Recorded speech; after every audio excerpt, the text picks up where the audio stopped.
Hello दोस्तों, मैं doctor pharmacist CN गजबीर स्वागत करता हूं मेरे इस चैनल CN मेडिसिन इन्फो में। हेलो दोस्तों, मैं डॉक्टर फार्मासिस्ट CN गजबीर स्वागत करता हूं मेरे इस चैनल CN मेडिसिन इन्फो में। Good morning sir ji. Good morning Chinu. Sir please बताइए इस कोर्स को मध्य प्रदेश में किस प्रकार से SC ST और जो OBC वर्ग के स्टूडेंट हैं वह किस प्रकार इस कोर्स को फ्री में कर सकते हैं, आप प्लीज़ बताइए। ठीक है चीनू, आज के वीडियो में हम बात करेंगे किस प्रकार आप MP में यह कोर्स फ्री में कर सकते हो। इसमें मैं कुछ इंपॉर्टेंट पॉइंट्स हैं उसको कवर करूंगा। आज का वीडियो बहुत ही ज़्यादा इंपॉर्टेंट होने वाला है। ऐसा वीडियो आपको यूट्यूब पर कहीं नहीं मिलेगा, इसलिए आप वीडियो को पूरा अंत तक देखें। ठीक है चीनू। सर जी प्लीज़ आप मुझे ECG कोर्स के बारे में बताइए।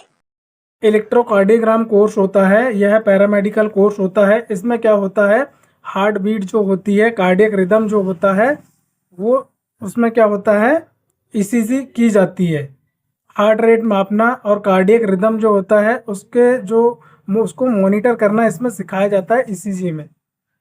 ठीक है चीनू। सर जी इस कोर्स का ड्यूरेशन क्या होता है, कितने साल का यह कोर्स होता है, प्लीज़ आप मुझे बताइए। इस कोर्स की ड्यूरेशन की बात करेंगे तो यह कोर्स की ड्यूरेशन 2 ईयर होती है और 6 मंथ की इसकी इंटर्नशिप होती है। ठीक है चीनू। सर जी इस कोर्स की एलिजिबिलिटी योग्यता क्या होती है, प्लीज़ आप मुझे बताने का कष्ट करें। चीनू, इस कोर्स की एलिजिबिलिटी की बात करेंगे, योग्यता की बात करेंगे तो इस कोर्स की एलिजिबिलिटी और योग्यता जो होती है, किसी भी मान्यता प्राप्त जो बोर्ड होती है वहाँ से आपको साइंस स्ट्रीम से 40 से 50% आपके प्रतिशत होना चाहिए, परसेंटेज होना चाहिए, आपको आसानी से एडमिशन मिल जाएगा। सर जी इस कोर्स की फीस कितनी होती है, कितनी फीस हमें कॉलेज में जमा करनी होती है, प्लीज़ आप डिटेल में बताइए। कोर्स की फीस की बात करें तो इस कोर्स की फीस जो होती है अलग अलग हो सकती है, अलग अलग स्टेट में और अलग अलग कॉलेज में। ठीक है चीनू। सर जी इस कोर्स में प्रवेश प्रक्रिया क्या होती है, इस कोर्स में एडमिशन लेने के लिए किन किन प्रक्रियाओं से गुजरना पड़ता है, प्लीज़ आप बताइए। चीनू, मध्य प्रदेश में इस कोर्स की जो प्रवेश प्रक्रिया होती है वो 2 प्रकार से होती है। ठीक है चीनू। पहले प्रकार की बात करें इसमें तो सरकारी जो मेडिकल कॉलेज होते हैं उसकी बात करेंगे तो इसमें क्या होता है, एडमिशन के लिए फॉर्म निकलते हैं। मतलब आपको यदि एडमिशन लेना है तो इसके लिए फॉर्म निकलते हैं और परसेंटेज के आधार पे इसमें इस कोर्स में आपको एडमिशन मिल जाता है। ठीक है चीनू। प्राइवेट जो पैरामेडिकल कॉलेज होते हैं उसकी बात करेंगे कि किस प्रकार से आप मध्य प्रदेश में प्राइवेट जो पैरामेडिकल कॉलेज होते हैं उसमें किस प्रकार से आप एडमिशन ले सकते हो। तो इसमें क्या है, आप डायरेक्ट एडमिशन ले सकते हो। आपके पास डॉक्यूमेंट्स होना चाहिए, आप डॉक्यूमेंट्स लेकर डायरेक्ट आप पैरामेडिकल कॉलेज में एडमिशन ले सकते हो। एडमिशन के समय हो सकता है आपको 500 रुपये, 1000 रुपये आपको कुछ देना पड़े वहाँ पे एडमिशन कंफर्म कराने के लिए। उसके बाद आपको 1 रुपये देने की आवश्यकता नहीं है। यह कोर्स जो होता है फ्री कोर्स होता है। ठीक है, आगे वीडियो में बात करेंगे किस प्रकार से आप इस कोर्स को फ्री में कर सकते हो मध्य प्रदेश में। सर जी यह जो कोर्स है वह कोर्स कौन कौन कर सकते हैं, प्लीज़ आप बताइए। चीनू, यह कोर्स जो है सिर्फ बायोलॉजी स्टूडेंट ही कर सकते हैं और इसको और कोई जो सब्जेक्ट से पास हुआ स्टूडेंट वह नहीं कर सकता है। जिनका बायोलॉजी है, बायोलॉजी जिन्होंने 12वीं में लिया है, साइंस बायोलॉजी जिन्होंने लिया है वही इस कोर्स को कर सकते हैं। सर जी किस प्रकार से SC ST और OBC वर्ग के जो स्टूडेंट होते हैं वो मध्य प्रदेश में इस कोर्स को फ्री में किस प्रकार कर सकते हैं, आप डिटेल में बताइए कि सरकारी मेडिकल कॉलेज में इस कोर्स को कैसे फ्री में कर सकते हैं और जो पैरामेडिकल प्राइवेट कॉलेज होते हैं उनमें यह कोर्स किस प्रकार से फ्री में कर सकते हैं, प्लीज़ आप डिटेल में जानकारी दीजिए। चीनू, इसमें बात करेंगे कि किस प्रकार से SC ST और जो OBC है इस कोर्स को किस प्रकार से मध्य प्रदेश में फ्री में कर सकते हैं। तो सबसे पहले सरकारी जो कॉलेज होते हैं उसकी बात करेंगे, मतलब कि जो सरकारी मेडिकल कॉलेज है उसकी बात करेंगे। तो क्या होता है, सरकारी मेडिकल कॉलेज में परसेंटेज के आधार पे एडमिशन मिल जाता है। आपके परसेंटेज यदि अच्छे होते हैं तो मेरिट के आधार पे लिस्ट निकलती है और आपका एडमिशन हो जाता है। ठीक है। और क्या होता है कि आपका एडमिशन होने के बाद स्कॉलरशिप आती है मध्य प्रदेश शासन की तरफ से, स्कॉलरशिप फॉर्म निकलते हैं। स्कॉलरशिप फॉर्म निकलने के बाद क्या होता है, एडमिशन मिलने के बाद सरकार की तरफ से क्या होता है, स्कॉलरशिप फॉर्म निकलता है। स्कॉलरशिप फॉर्म निकलने के बाद आपके अकाउंट में स्कॉलरशिप आती है। सरकारी जो मेडिकल कॉलेज होते हैं वहाँ पे एडमिशन मिलने के बाद उस स्कॉलरशिप को निकाल के आप क्या है उस कॉलेज में जमा कर सकते हो। इस प्रकार से यह कोर्स क्या है, फ्री में हो जाता है। ठीक है, स्कॉलरशिप बेस पे यह कोर्स कंप्लीट हो जाता है। तो 4 साल का कोर्स है, 2 साल का कोर्स है, तो इस प्रकार आप क्या है इस कोर्स को क्या है स्कॉलरशिप बेस पे कर सकते हो। ठीक है, प्राइवेट जो उस कॉलेज है, पैरामेडिकल कॉलेज जो होते हैं प्राइवेट वाले, उसकी बात करेंगे तो प्राइवेट पैरामेडिकल कॉलेज में क्या होता है दोस्तों, आप डायरेक्ट एडमिशन ले सकते हो इस कोर्स के लिए, और जो स्कॉलरशिप है उसके लिए आप अप्लाई कर सकते हो। तो मध्य प्रदेश की शासन क्या करती है, इस कोर्स के लिए स्कॉलरशिप प्रोवाइड कराती है। तो यह कोर्स जो होता है स्कॉलरशिप बेस पे होता है। प्राइवेट मेडिकल जो पैरामेडिकल होते हैं वह इस स्कॉलरशिप को अपने पास रख लेती है और स्टूडेंट को स्कॉलरशिप बेस पर पढ़ाती है। इस प्रकार से यह कोर्स क्या होता है, फ्री हो जाता है। ठीक है, मतलब कि स्कॉलरशिप बेस पे आपका कोर्स होता है, एक प्रकार से फ्री कोर्स हुआ, क्योंकि आपको अपने पास से पैसे देने की आवश्यकता नहीं पड़ती है। स्कॉलरशिप बेस पे यह कोर्स कंप्लीट हो जाता है। जब स्कॉलरशिप आती है या तो कॉलेज के अकाउंट में डायरेक्ट आएगी या फिर आपके अकाउंट में आएगी, तो उस पर कॉलेज का अधिकार होता है उस स्कॉलरशिप पर। ठीक है, इस प्रकार से इस कोर्स को आप फ्री में स्कॉलरशिप बेस पर कर सकते हो। सर जी, इस कोर्स के लिए आवश्यक दस्तावेज मतलब डॉक्यूमेंट्स क्या क्या होते हैं, क्या क्या डॉक्यूमेंट्स इस कोर्स के लिए लगते हैं, इस कोर्स को करने के लिए कौन कौन से डॉक्यूमेंट्स लगते हैं, प्लीज़ आप डिटेल में बताइए।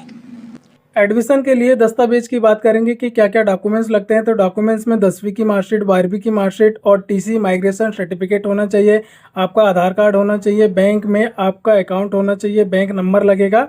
इस प्रकार से इस कोर्स के लिए यह डॉक्यूमेंट्स आपके पास होना अनिवार्य है। सारे डॉक्यूमेंट्स आपको ओरिजिनल कॉलेज में लगेंगे और आपको हो सकता है कॉलेज वाले ओरिजिनल डॉक्यूमेंट्स मांगे, पर आपको क्या है टीसी के अलावा और माइग्रेशन के अलावा कुछ भी डॉक्यूमेंट्स जो है ओरिजिनल सबमिट नहीं करना है, आपको ध्यान रखना है। सर जी, इस कोर्स को करने के लिए कितनी स्कॉलरशिप आती है? जो SC ST OBC वर्ग के स्टूडेंट होते हैं उनके लिए इस कोर्स को करने के लिए कितनी स्कॉलरशिप आती है और इसकी क्या प्रक्रिया होती है, प्लीज़ आप डिटेल में जानकारी दीजिए। चिन्नू, इसकी स्कॉलरशिप की बात करेंगे कि कितनी आती है, तो मध्य प्रदेश शासन की तरफ से स्कॉलरशिप इस कोर्स की जितनी फीस होती है उतनी ही इसकी स्कॉलरशिप भी आती है। ठीक है, मतलब कि स्कॉलरशिप फॉर्म निकलते हैं और जितनी फीस होती है उतनी स्कॉलरशिप आती है। तो कॉलेज में क्या होते हैं, स्कॉलरशिप वाले सर होते हैं, चाहे प्राइवेट पैरामेडिकल कॉलेज हो या सरकारी मेडिकल कॉलेज हो। वहाँ पे क्या होता है, सरकारी कॉलेज की बात करेंगे, जो सरकारी मेडिकल कॉलेज होते हैं उसकी बात करेंगे, तो स्कॉलरशिप फॉर्म निकलता है। वहाँ पे स्कॉलरशिप वाले सर होते हैं।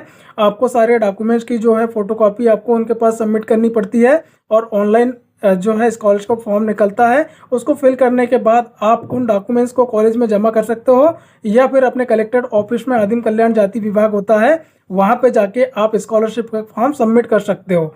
ठीक है, प्राइवेट जो पैरामेडिकल कॉलेज की बात करेंगे कि स्कॉलरशिप की क्या प्रोसेस होती है, तो यही प्रोसेस होती है। आपको ऑनलाइन क्या होता है, स्कॉलरशिप का फॉर्म फिल करना होता है और कॉलेज में ही स्कॉलरशिप वाले सर होते हैं, उनके पास सारे डॉक्यूमेंट्स आपको ओरिजिनल जाके जमा करने होते हैं, या फिर आप कलेक्टेड ऑफिस में जाकर भी आदिम जाति कल्याण विभाग जो होता है वहाँ पे जाके आप कॉलेज में या फिर कलेक्टेड में जाके स्कॉलरशिप का जो फॉर्म है पैरामेडिकल कॉलेज जो है प्राइवेट वाले वहाँ पे सबमिट कर सकते हैं। तो हो सकता है कि स्कॉलरशिप आपके अकाउंट में आए या फिर कॉलेज के अकाउंट में आए। तो उस पर क्या होता है, पैरामेडिकल कॉलेज में स्टूडेंट का हक नहीं होता है स्कॉलरशिप पर, पैरामेडिकल कॉलेज का हक होता है। ठीक है, इस प्रकार स्कॉलरशिप आती है और जितनी इसकी फीस होती है उतनी ही स्कॉलरशिप सरकार के तरफ से दी जाती है।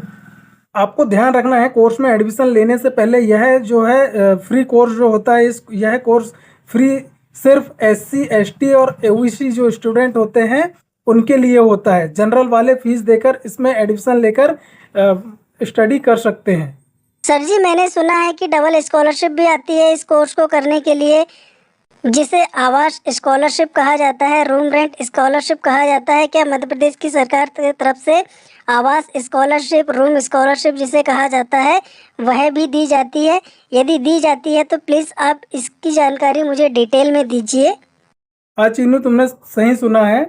डबल स्कॉलरशिप भी आती है जिसे आवास स्कॉलरशिप कहा जाता है। मतलब कि आप जहाँ पर स्टडी करने जा रहे हो, पढ़ाई करने जा रहे हो, आवास स्कॉलरशिप, रूम रेंट स्कॉलरशिप भी मध्य प्रदेश शासन की तरफ से पढ़ाई के लिए दी जाती है, रहने के लिए।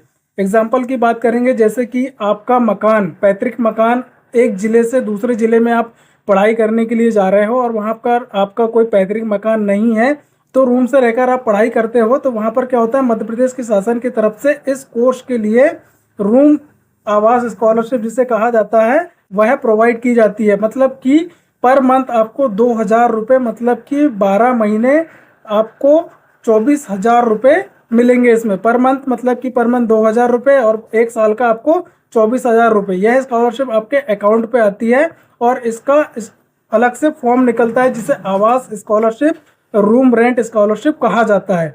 ठीक है, इस आवास स्कॉलरशिप के लिए डॉक्यूमेंट्स की बात करेंगे तो डॉक्यूमेंट्स में 10वीं की मार्कशीट, 12वीं की मार्कशीट, कॉलेज की सीन साइल वाला एक फॉर्म होता है वो लगेगा। और आवास स्कॉलरशिप आपको नोटरी के पास जाकर क्या करना रहता है, नोटरी के पास जाकर आपको एफिडेविट बनाना होता है। ठीक है, और एफिडेविट बनाने के बाद क्या होता है, आपको रूम मालिक का इसमें डॉक्यूमेंट्स लगेगा, जैसे कि पैन कार्ड और आधार कार्ड लगेगा। इस प्रकार यह फॉर्म आप कलेक्टेड में जाकर या अपने कॉलेज में सबमिट कर सकते हो। उसके बाद क्या होता है, कलेक्टेड की तरफ से आप जहां रह रहे हो, आपने जहां एड्रेस दिया है, तो रूम मालिक से मिलने वेरिफिकेशन करने के लिए टीम आती है। वह वेरिफिकेशन करते हैं कि आप वाकई में रह रहे हो, नहीं रह रहे हो, रूम से रह रहे हो कि नहीं रह रहे हो, वो देखने आती है। और यदि सब कुछ सही पाया जाता है तो आपके अकाउंट में आवास स्कॉलरशिप इकट्ठी डलती है। ठीक है, इसमें इम्पोर्टेंट बात यह है कि यह आवास स्कॉलरशिप सिर्फ और सिर्फ SC और ST जो स्टूडेंट होते हैं उन्हीं के लिए यह स्कॉलरशिप आती है और उस पर सिर्फ स्टूडेंट का अधिकार होता है उस आवास स्कॉलरशिप पर। इसका कॉलेज पर कोई अधिकार नहीं होता है। इस स्कॉलरशिप को आप अपने पास रख सकते हो। ठीक है, इस प्रकार से यह कोर्स आप फ्री में कर सकते हो स्कॉलरशिप बेस पर। मतलब इस कोर्स के लिए आपको डबल स्कॉलरशिप प्रोवाइड की जाती है मध्य प्रदेश के शासन की तरफ से। ठीक है, इस प्रकार से आप इस कोर्स को करके अपना करियर बना सकते हो। और यह कोर्स जो होता है एकदम फ्री स्कॉलरशिप बेस पर होता है। आपको 1 रुपये खर्च करने की ज़रूरत नहीं पड़ती है। सारा का सारा खर्च जो है स्कॉलरशिप बेस पर कंप्लीट हो जाता है। स्कॉलरशिप में आपका सारा कंप्लीट हो जाता है। और जो कॉपी किताब होती है उसका आपको अलग से पैसा लगता है, उसके लिए आप जुगाड़ कर सकते हो। उसके लिए तो आपको थोड़ा सा स्ट्रगल करना ही होगा। कॉपी किताब हुआ, पेन पेंसिल हुआ, है ना।